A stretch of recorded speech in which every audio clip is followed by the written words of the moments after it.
दोस्तों, मोदी सरकार ने सोनम वांगचुक को सलाखों के पीछे भेजकर यह तो साबित कर दिया कि उसे लोकतंत्र की आवाज बिल्कुल भी शायद पसंद नहीं है। लेकिन प्रधानमंत्री नरेंद्र मोदी शायद ये भूल गए कि वांगचुक जैसे विचार जेल की दीवारों में नहीं समाते। वह सूरज हैं जो जेल की कोठरी में से भी अपनी चमक बिखेरते रहते हैं, सत्ता के अहंकार को सीधा चुनौती दे रहे हैं।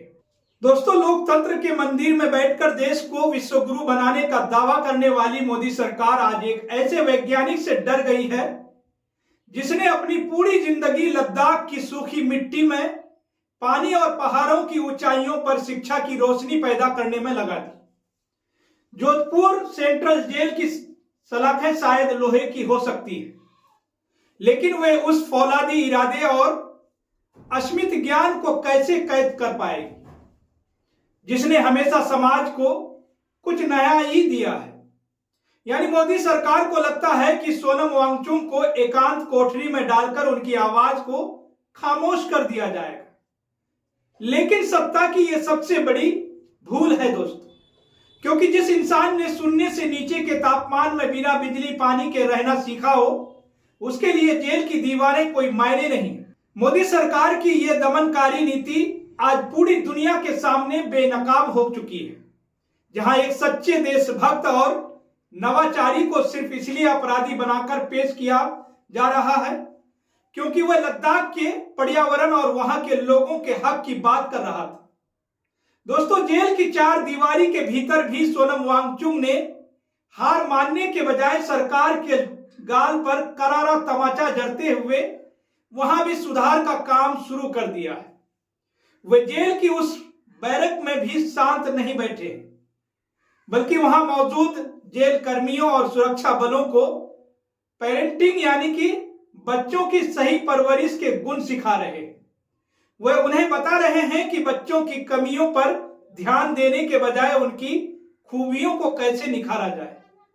इतना ही नहीं दोस्तों, बल्कि अपनी वैज्ञानिक सोच का परिचय देते हुए उन्होंने जेल प्रशासन से थर्मामीटर और कुछ उपकरण मांगे हैं ताकि वे जेल के बैरकों को वैज्ञानिक तरीके से रहने लायक बना सके, जिससे कैदियों को अत्यधिक गर्मी और अत्यधिक ठंड से बचाया जा सके।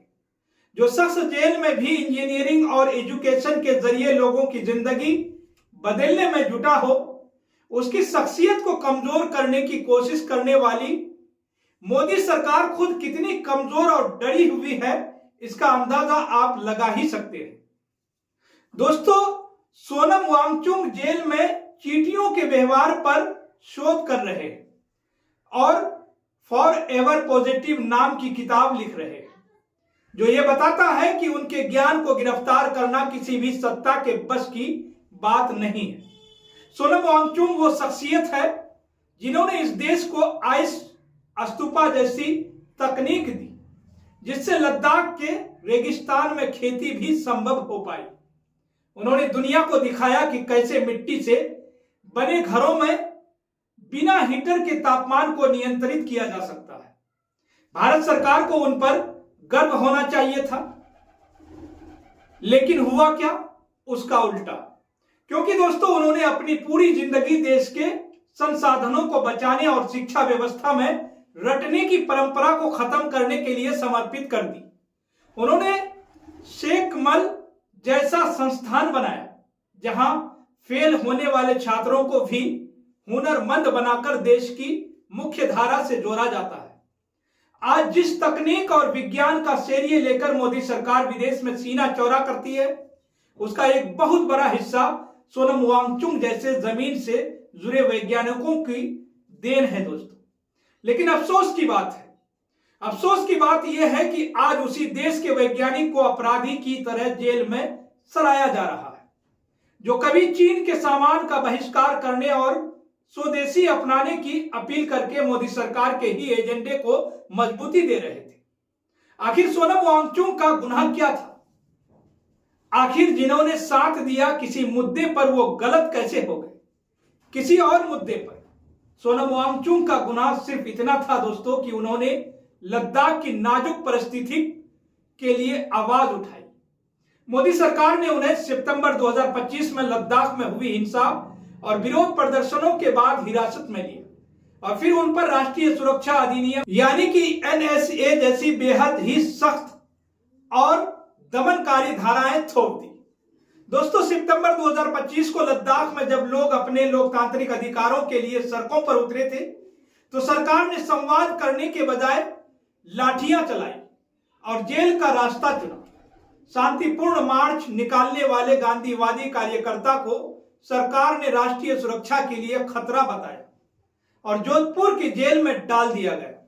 उन पर दंगा भड़काने और समाज में वैमनस्य फैलाने जैसे संगीन आरोप भरे गए, जबकि सच यह है दोस्तों कि वे सिर्फ लद्दाख की आवाज दिल्ली तक पहुंचाना चाहते थे। मोदी सरकार ने उन्हें सलाखों के पीछे भेजकर यह तो बिल्कुल साबित कर दिया कि उसे लोकतंत्र की आवाज पसंद नहीं है।